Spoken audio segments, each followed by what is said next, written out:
everyone. Welcome back to another episode of English SpekNest. I'm Olivia, and I am so glad you're here with us today. Right? Same. I was driving home yesterday thinking if one more person asks me for something, I might just pull over and scream into a pillow. But here we are. Ethan, how are you feeling right now, honestly? I'm good now. But yesterday, I was wiped. Like the kind of tired where even deciding what to watch on Netflix felt like too much work. That's why I'm really looking forward to this talk. Because relaxing after a long week, it sounds simple. But it's not always easy, is it? Not even a little. And I think a lot of people listening right now are nodding too. So let's just get into it. Real talk, no filter. So, Ethan, paint me a picture. What did long week actually look like for you this time? Oh man. Monday started with this huge client presentation that got moved up. I was up until 2 a.m. Sunday prepping. Then Tuesday and Wednesday were just back-to-back meetings. By Thursday, I was running on caffeine and pure stubbornness. And Friday was the day everything that could go wrong decided to go wrong at the same time. I got home at 7:30, kicked off my shoes, and just sat on the couch staring at the wall for like 20 minutes. Wow, that sounds heavy. Did you at least try to do something relaxing when you got home? I tried. I really did. I poured myself a drink, put on this show everyone keeps telling me to watch, and then I caught myself checking my work email on a Friday night at 9 p.m. I actually had to physically put my phone in another room. No way, you did that? I had to, because my brain was still in work mode.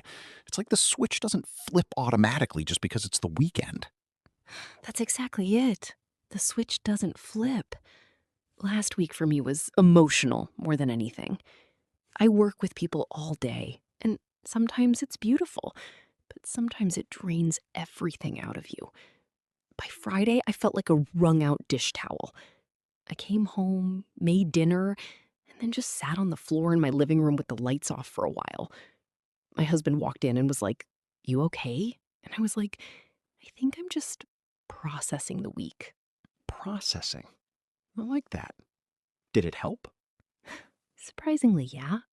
It wasn't glamorous. No candles, no bath bombs, no self-care Sunday aesthetic. Just me, sitting in the dark, letting my brain catch up with my body. And after maybe 15 minutes, I felt like I could breathe again. See, that's what I want to talk about. Because I think a lot of us have this idea that relaxing has to look a certain way. Like it has to be productive relaxation. You know, the kind you can post about. But sometimes the most powerful thing is just stopping. Yes. And I feel like we've been trained to feel guilty when we do that. Like if we're not optimizing our rest, we're wasting time. Oh, I've been there. One time I tried to relax by doing a home workout on Saturday morning because I felt like I should be active. Ended up more stressed because my form was bad and I kept thinking about work the whole time. That's hilarious and also so relatable. I once tried to do one of those fancy at-home facials on a Sunday, spent $40 on products, followed the instructions perfectly, and then spent the entire time thinking about an email I forgot to send on Friday. I ended up with cucumber slices on my eyes and anxiety in my chest. See, that's the thing. We try so hard to force relaxation that we sometimes make it worse. So, what actually worked for you this past weekend? Because I know you didn't just sit in the dark like me. Honestly, I went for a drive. No destination. Just got in the car Saturday morning, turned off the radio, and drove for about an hour. Windows down, no podcast, no music, just wind and road. And at some point, I realized I hadn't thought about work for 20 straight minutes. That was huge for me. I love that. It's like your nervous system finally got the memo that it was safe to power down. Exactly.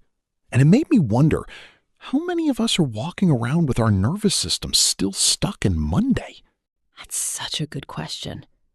And I think the answer is a lot. way more than we admit. Hey, if you're listening right now and this conversation is hitting a little too close to home, do me a favor. Hit that subscribe button and turn on notifications so you never miss an episode. We've got more real, honest conversations coming every week right here on English SpekNest. It helps us keep making these for you.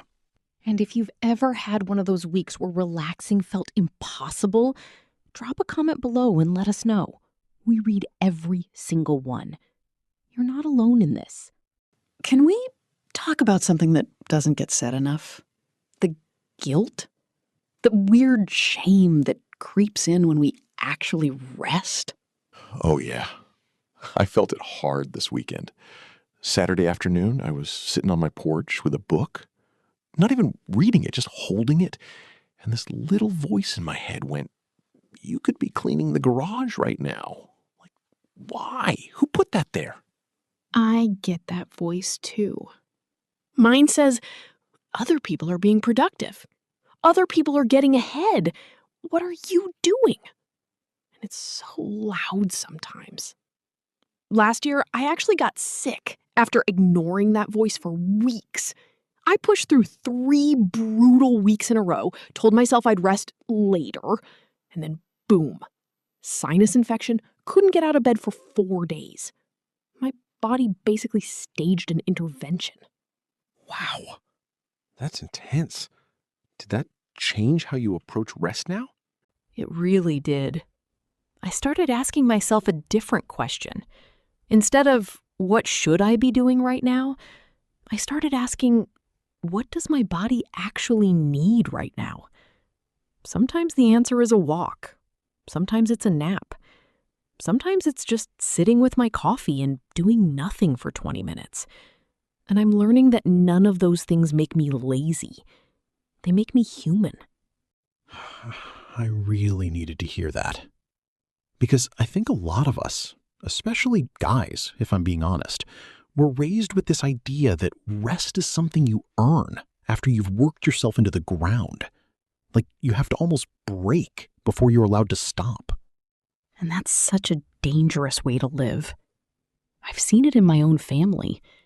My dad worked himself into 2 heart attacks before he finally learned how to sit still. I don't want that for myself, or for anyone listening. You know what's wild? The weeks I actually rest properly, I come back Monday stronger, more focused, more patient. But the weeks I fight rest, I'm just running on fumes and snapping at people. So, what does resting properly look like for you now? Like, what's your non-negotiable? One thing I started doing, and it sounds small, but it's been everything, is a shutdown ritual on Friday evenings. I literally write down everything that's still open in my head on a piece of paper, close my laptop, and say out loud, that's Monday's problem. Then I go do something that has nothing to do with work, even if it's just taking a long shower and putting on clothes that don't have buttons. I love the say it out loud part. I might steal that. My version is more like I change into what I call my soft clothes, the comfiest sweatpants I own, and I make myself a cup of tea like it's a ceremony. The act of doing something gentle on purpose helps my brain understand we're in a different mode now. That's beautiful. It's like creating a bridge between the work version of you and the rested version of you. Exactly. And I think that bridge is what a lot of us are missing. We go from 100 to 0 with no transition, and then wonder why we can't relax. Have you ever noticed how kids are actually really good at this? Like, my niece can go from full meltdown to playing with toy cars in like 3 minutes. No guilt, no overthinking, just next thing. Kids are masters of presence. They don't carry Friday stress into Saturday. We could learn a lot from them. We really could. I've been trying to get better at that. This past Sunday, I actually left my phone in the kitchen and went outside with just a notebook and a pen. No goal, just sat under the tree in my backyard and wrote down whatever came to mind. Half of it was nonsense, but the other half, I think I finally processed some stuff I'd been avoiding all week. That's powerful. And it didn't cost anything. Didn't require an app or a subscription or the right playlist. Just you giving yourself permission. Permission.